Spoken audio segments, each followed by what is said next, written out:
రాష్ట్రంలో ఒక విచిత్రమైన రాజకీయ వాతావరణం నెలకొని ఉంది. జగన్మోహన్ రెడ్డి గారు ముఖ్యమంత్రిగా దిగిపోయినప్పటి నుంచి మరుసటి రోజు నుంచే మళ్ళీ ఎప్పుడెప్పుడు ఈ రాష్ట్రానికి ముఖ్యమంత్రి దోపిడీ చేయాలి, లక్షల కోట్లు సంపాదించాలి, అధికారాన్ని అనుభవించాలి, విధ్వంసం చేయాలనే ఆలోచనతో దిగిపోయిన మొదటి రోజు నుంచే మళ్ళీ ఆయన ఈ రాష్ట్రంలో అనిశ్చితికి అశాంతి నెలకొల్పాలని చెప్పి ఒక కుట్ర సిద్ధాంతాన్ని అమలు చేస్తూ పోతున్నాడు. మతాల మధ్య తగాదాలు పెట్టి లబ్ధి పొందాలని చూశారు, కానీ ఏ మతము రెచ్చిపోలేదు. కులాల మధ్య విభేదాలు పెట్టాలని చూశాడు, రెచ్చగొట్టారు. ఏ కులస్తుల మధ్య ఏ కులం వారు కూడా ఆయన మాటలు నమ్మి ఎవరు కూడా ముందుకు రాలేదు. ఇప్పుడు రాష్ట్రంలో ఉన్న లక్షలాదిగా ఉన్న నిరుద్యోగ యువతీ యువకులకు గౌరవ ముఖ్యమంత్రి చంద్రబాబు నాయుడు గారు, గౌరవ ఐటీ విద్యాశాఖ మంత్రి లోకేష్ గారు ప్రభుత్వ రంగంలో, ప్రైవేటు రంగంలో లక్షలాది ఉద్యోగాలను తీసుకొని వచ్చేసి నిరుద్యోగ యువతకు ఉపాధి కల్పించాలని ప్రయత్నం చేస్తూ ఉంటే వారిలో కూడా ఒక గందరగోళాన్ని నెలకొల్పాలని చెప్పే ప్రయత్నానికి తెరలేపారు. దాదాపు సంవత్సరం క్రితం రాష్ట్రంలో ఉపాధ్యాయ నియామకాలు పూర్తయి ప్రతి ఒక్కరు కూడా దాదాపు 16,347 మంది ఉపాధ్యాయులు విధులు నిర్వహిస్తుండగా ఇప్పుడు కొత్తగా రాష్ట్రంలో ఎవరికీ లేని సమస్యను తెరమూదుకు తీసుకొచ్చి ఉపాధ్యాయ నియామకాలు అక్రమాలు జరిగాయని చెప్పి గత 3-4 రోజులుగా రచ్చరాద్ధాంతం చేస్తూ ఉన్నారు.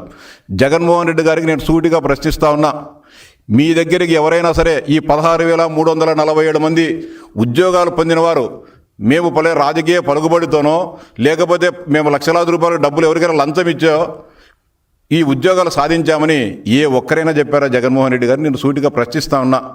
నిజంగా అవినీతి జరిగితేనో లేకపోతే కుంభకోణాలు జరిగితేనే డబ్బులు చేతులు మారితే 10 రోజులు 20 రోజులు మూచిపెట్టగలం. సంవత్సరం తర్వాత కూడా ఈరోజు ఎవరు ముందుకు రాకోకుండా నీతి నిజాయితీగా అనేక మంది పేద మధ్యతరగతి కుటుంబాల వారు ఉద్యోగాలు పొందుతూ ఉంటే వారి ఆత్మస్థైర్యాన్ని దెబ్బతీసేదానికి ఈరోజు మొత్తం అందరూ కూడా దీంట్లో ఏదో జరిగిందని చెప్పి ఒక దుష్ప్రచారానికి శ్రీకారం చుట్టాం. ఇది మంచిది కాదు. కేవలం 148 రోజుల్లోనే విద్యాశాఖ మంత్రి లోకేష్ గారు ఈ ప్రక్రియనంతా కూడా పూర్తి చేసి వేలాది మంది ఉద్యోగాలు పొందిన అభ్యర్థుల సమక్షంలో, ప్రజల మధ్య వారి కుటుంబ సభ్యుల సమక్షంలో వారందరికీ కూడా నియామక పత్రాలు ఇవ్వడం జరిగింది. ఈ రాష్ట్రం ఆశ్చర్యంతో పులకించిపోయింది. ఇంత బ్రహ్మాండంగా, ఒక పారదర్శకంగా, ఇంత ఒక పండుగ వాతావరణంలో గతంలో ఎవరు చేయని విధంగా లోకేష్ గారి కార్యక్రమాన్ని ఇచ్చారు అని చెప్పి ప్రతి ఒక్కరు కూడా సంతోషపడ్డారు. నిరుద్యోగుల్లో కూడా, ఉద్యోగాలు రాని నిరుద్యోగుల్లో కూడా ఒక ఆశ నెలకొల్పడం జరిగింది. లోకేష్ బాబు గారి నాయకత్వంలో విద్యా వ్యవస్థ ముందుకు పోతుంది. ఖాళీగా ఉన్న ప్రతి ఉపాధ్యాయ పోస్టులను భర్తీ చేస్తారు. కాబట్టి మేము కష్టపడి చదువుకోవాల్సిన అవసరం ఉందని చెప్పి ఆ రోజు నుంచే మళ్ళీ ఎవరైతే ఉద్యోగాలు రాని వారు ఉన్నారో, అర్హులైన వారు ఉన్నారో వాళ్ళందరూ కూడా చదువుకోవడం జరుగుతుంది. ఇది చూడలేని మీరు రకరకాలుగా మాట్లాడి నిన్న విద్యాశాఖ డైరెక్టర్ మీద కూడా దాడికి పంపించావంటే మీ ఎమ్మెల్యేలను నువ్వు ఎంత కుట్రతో ఈ రాష్ట్రంలో ఉన్న నిరుద్యోగ యువత పైన కక్ష కట్టావో అర్థమవుతోంది. ఆయన రకరకాలుగా చెప్తున్నారు. మార్కులు వివరాలు ఎక్కడ కానీ ఇవ్వలేదు, వెబ్సైట్లో వెళ్ళేది. ఈ పరీక్ష కూడా మీరు గతంలో మీ తండ్రి గారు ముఖ్యమంత్రిగా ఉన్నప్పుడు చేసిన అవకతవకల మాదిరి చేయలే. కంప్యూటర్ బేస్డ్ ఎగ్జామ్ నిర్వహించడం జరిగింది మొట్టమొదటిసారిగా. ఎక్కడ కూడా చిన్న లీక్ అవ్వడం కానీ, లేకపోతే ఒకరి కాపీ కొట్టడం కానీ, లేకపోతే చిన్న పొరపాట్లు కూడా జరగకోకుండా వాటన్నిటిని కూడా సమర్థవంతంగా ఒక పద్ధతిగా అత్యంత రహస్యంగా నిర్వహించడం జరిగింది. 2/7/2025 పరీక్ష ముగిసిన తర్వాత 22/8/2025 అభ్యర్థులకు సంబంధించిన పూర్తి వివరాలు, వారి మార్కులు, వారికి ఏ ర్యాంక్ వచ్చిందని చెప్పి అఫీషియల్గా ప్రకటించడం జరిగింది. పబ్లిక్ డొమైన్లో పెట్టడం జరిగింది. ఏమైనా దీనిపైన అభ్యంతరాలు కానీ, లేకపోతే మీకు ఏదైనా సలహాలు అభ్యంతరాలు ఉంటే తెలపమని చెప్పడం జరిగింది. వాటన్నిటిని కూడా సమగ్రంగా పరిశీలించిన తర్వాత 15/9/2025 నాడు ఫైనల్ సెలక్షన్ లిస్ట్ ఇచ్చి ఆయా జిల్లాలకు సంబంధించిన ఏ జిల్లాలకు అభ్యర్థులుగా సెలెక్ట్ అయ్యారో వాళ్ళందరికీ కూడా తగు సమాచారం ఇచ్చి పలానా రోజు నుంచి పలానా రోజు వరకు ఈ కింద పేర్కొన్న సమాచారాన్ని డిఈఓ కార్యాలయంలో అందజేయండి అని చెప్పి వారందరికీ కూడా చెప్పడం జరిగింది. వారికి సంబంధించిన సర్టిఫికేట్ల వెరిఫికేషన్ అవన్నీ అయిన తర్వాత వారిని ఉద్యోగ నియామకాల్లో చేర్చుకోవడం జరిగింది. మొట్టమొదటిసారిగా గతంలో ఎప్పుడూ లేని విధంగా ఎవరైతే ఉపాధ్యాయులుగా సెలెక్ట్ అయ్యారో వారికి ట్రైనింగ్ కూడా అన్ని జిల్లాల్లో విద్యాశాఖ అధికారుల ఆధ్వర్యంలో ఇవన్నీ చేయడం జరిగింది. ఇవన్నీ ఇంత బ్రహ్మాండంగా పకడ్బందీగా జరిగితే మీరు ఏమీ జరగలేదు, మార్కులను బయట పెట్టలేదు, ర్యాంకులను బయట పెట్టలేదని చెప్పి ఇంత దుర్మార్గంగా మాట్లాడడం అంటే చాలా బాధాకరంగా ఉంది. మీరు చెప్పే మాటలు అంటే ఎంత భావ దారిద్ర్యానికి మీరు దిగజారిపోయారో దీంతోనే అర్థమవుతుంది. ఇంకా చెప్తా ఉన్నారు, నవీన్ అనే ఉద్యోగి మొదటి ర్యాంక్ వస్తే అతనికి ఉద్యోగం ఇవ్వలేదని చెప్పి. అతనికి స్పష్టంగా మీకు విద్యాశాఖ అధికారులు స్పష్టంగా చెప్పడం జరిగింది. అతనికి మేము మిగతా అభ్యర్థుల మాదిరే మెసేజ్ పంపాం, సర్టిఫికేట్ల వెరిఫికేషన్ కోసం ఆ అభ్యర్థి రానందున అతను మేము ఉద్యోగాలు ఇవ్వలేకపోయాం. అతను కోర్టుకు పోయినా కూడా కోర్టుకు కూడా మేము అదే చెప్పాం, గ్రీవెన్స్ కమిటీకి వచ్చినా కూడా మేము అదే చెప్పాం.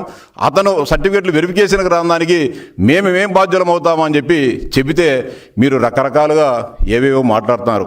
అంతేకాకుండా స్పోర్ట్స్కు సంబంధించి అవకతవకలు జరిగాయని చెప్పి ఒకటేదో కాల్ రికార్డును చూపించేసి మాట్లాడుతున్నారు. మీకు సవాల్ చేస్తూ ఉన్నాం, ఎంతమంది క్రీడాకారులకు టీచర్ ఉద్యోగాలు ఇచ్చామో పబ్లిక్ డొమైన్లో పెడతాం, మీరు వెరిఫై చేయండి. వీళ్ళు క్రీడాకారులుగా ఒరిజినల్ సర్టిఫికేట్లతో ఉద్యోగాలు పొందారా లేదా అని చెప్పి ఛాలెంజ్ చేస్తాను. మీరు ఒక్కరిని చూపించినా సరే. మీరు చెప్తున్నారు ఒకటి, బొంత రోసయ్య అనే అతను రాయన సురేష్ అని అతనికి ఫోన్ చేసి నీకు స్పోర్ట్స్ కోటాలో ఉద్యోగం ఇప్పిస్తా అని చెప్పి మాట్లాడాడు, 15 లక్షలు డిమాండ్ చేశారనేది. ఈ బొత్స రోసయ్య ఇతను హ్యాబిచువల్ క్రిమినల్. గతంలో ఇతను చేసే కార్యక్రమాలేంది, కేంద్ర రాష్ట్ర ప్రభుత్వాలు ఏ నోటిఫికేషన్లు వదిలిన ఉద్యోగాలకు సంబంధించి ఇతను అన్ని ఉద్యోగాలకు సంబంధించి ఎవరో ఒక 10 మందిని ట్రాప్ చేయడము, నాకు సెంట్రల్లో పలానా వారు తెలుసు, రాష్ట్రంలో పలానా వాళ్ళు తెలుసు, నేను ఉద్యోగాలు ఇప్పిస్తా అని చెప్పి వాళ్ళని ట్రాప్ చేయడం జరుగుతుంది. మీ ప్రభుత్వ హయాంలోనే మీరు భర్తీ చేసిన సచివాలయాల ఉద్యోగాల్లో కూడా ఇతను ఇదే విధంగా ఫోన్ చేసి నిరుద్యోగ అభ్యర్థులకు ఫోన్ చేసి డబ్బులు డిమాండ్ చేస్తే అప్పుడు శ్రీకాకుళం జిల్లా అధికార యంత్రాంగం ఇతన్ని పైన కేసు పెట్టి జైల్లో వేయడం జరిగింది. ఇతని హ్యాబిచువల్ క్రిమినల్. ఇది కూడా ప్రభుత్వానికి తెలిసిన వెంటనే, ప్రభుత్వానికి ఆ సమాచారం అందిన వెంటనే 25/8/2025 నాడు ఫిర్యాదు చేయడం జరిగింది. ఆ మొత్తం అంతా కూడా కాల్ డేటాను దాంతో సమగ్రంగా వెరిఫై చేసి అతని మీద కేసు నమోదు చేసి రిమాండ్కు కూడా పంపడం జరిగింది. ఛార్జ్షీట్ కూడా వేయడం జరిగింది. క్రీడాకారుల దాంట్లో ఏ ఒక్కడి మీరు చూపించినా కూడా, మీరు ఏ శిక్ష విధించినా కూడా మేము సిద్ధంగా ఉన్నాం. ఒక్కటి చూపిండి, ఒక్క అనర్హుడైన క్రీడాకారుడికి, లేకపోతే డబ్బులు తీసుకొని ఎక్కడైనా జరిగిందనో, లేకపోతే మా పార్టీ నాయకులు ఎక్కడైనా సంబంధం ఉందో నిరూపించండి, అప్పుడు మాట్లాడతాం. నిజంగా మాకేం తప్పు చేసింటే తప్పు చేస్తామని ఒప్పుకున్నామని మేము సిద్ధంగా ఉన్నాం. ఎక్కడ కూడా 100కు 100% నిక్కచ్చిగా పారదర్శకంగా ఈ పరీక్షలను సక్రమంగా నిర్వహించి ఉద్యోగాలు ఇస్తే కేవలం లోకేష్ బాబు గారి ఎదుగుదలను చూడలేక గుడ్డగాల్చి మసి ఆయన మీద వేయాలనే ప్రయత్నం చేస్తూ ఉన్నారు. మీ పప్పులు ఎక్కడ ఉడకో జగన్మోహన్ రెడ్డి గారు. చాలా స్పష్టంగా చెప్తా ఉన్నాం, ఈ రాష్ట్ర యువత అంతా కూడా లోకేష్ గారి వైపు చూస్తూ ఉంది. ఆయన కష్టపడి దేశ విదేశాలు తిరిగి పారిశ్రామికవేత్తల దగ్గరికి పడిగాపులు కాసి వారందరికీ నచ్చజెప్పి ఈ రాష్ట్రంలో పరిశ్రమలు లక్షలాది కోట్ల రూపాయలు పెట్టుబడులు తీసుకొని వచ్చి పరిశ్రమలు పెట్టాల్సిందంటే యువతలో మీకు స్థానం లేదని చెప్పి ఏదో విధంగా బదనాం చేయాలనే కుట్రలను ఛేదిస్తాం. మీ కుట్రలను ధీటుగా ఎదుర్కొంటామని చెప్తా ఉన్నా. ఇంకా మీ కథ కూడా మాట్లాడదాం. జగన్మోహన్ రెడ్డి తండ్రి గారు 2004 నుంచి 2009 వరకు ముఖ్యమంత్రిగా ఉన్నారు. 2006 సంవత్సరంలో డిఎస్సి నిర్వహించినారు. కడప జిల్లా అప్పుడు కూడా ఏ జిల్లాకు ఆ జిల్లాకు డిఎస్సి జిల్లా సెలక్షన్ కమిటీ ద్వారా పరీక్షలు నిర్వహించి ఉద్యోగ నియామకాలు చేపట్టారు. 2006 సంవత్సరంలో కడప జిల్లాలో డిఎస్సి నిర్వహిస్తే పరీక్షలు పూర్తయ్యి వాటన్నిటిని కూడా ఓఎంఆర్లో దిద్దిన తర్వాత జరిగిన కుంభకోణానికి తెరలేపి నిరుద్యోగుల జీవితాలను నాశనం చేసి కోట్లాది రూపాయలు దండుకున్నది మీ బంధువులు కాదని సూటిగా ప్రశ్నిస్తా ఉన్నా. 2006లో పరీక్ష జరిగితే కడప నుంచి హైదరాబాద్కు ఓఎంఆర్ సీట్లు తీసుకొని పోతా ఉంటే అప్పుడు డిప్యూటీ డిఓలు కన్నా ఎల్లారెడ్డిని సత్యనారాయణమూర్తిని మీరు ట్రాప్ చేసి లొంగ తీసుకొని కర్నూలులో ఒక హోటల్లో వాళ్ళని తీసుకొని మీ సమీప బంధువులు మీ రక్త సంబంధికులు తీసుకొని ఇక్కడ ఒక్కొక్కరితో 5 లక్షల నుంచి 10 లక్షల రూపాయలు ఒక్కొక్క ఉద్యోగానికి రాబట్టి లంచాలు తీసుకొని మీకు కావాల్సిన ఉద్యోగాలన్నీ కూడా మార్కులు దుద్ది ఓఎంఆర్ సీట్లలో దుద్ది ఆ కుంభకోణానికి పాల్పడింది నువ్వా మీ కుటుంబము మీ నాయన ముఖ్యమంత్రిగా ఉన్నప్పుడు కాదా జగన్మోహన్ రెడ్డిని సూటిగా ప్రశ్నిస్తా ఉన్నా. 5 మంది ఉద్యోగుల పైన ఎల్లారెడ్డి సత్యనారాయణమూర్తి అనే డిప్యూటీ డిఓలు 3 ఉపాధ్యాయులు మీ బంధువులతో మీ రక్త సంబంధికులతో కుట్రకు పాల్పడి నిరుద్యోగ ఉపాధ్యాయుల జీవితాలలో నాశనం చేయడం జరిగింది. మీరు నిజం కాదా చెప్పండి. 2006 సెప్టెంబర్లో డిఎస్సి జరిగితే అన్నిసార్ల ఫలితాలు నవంబర్లో ఇవ్వడం జరిగింది.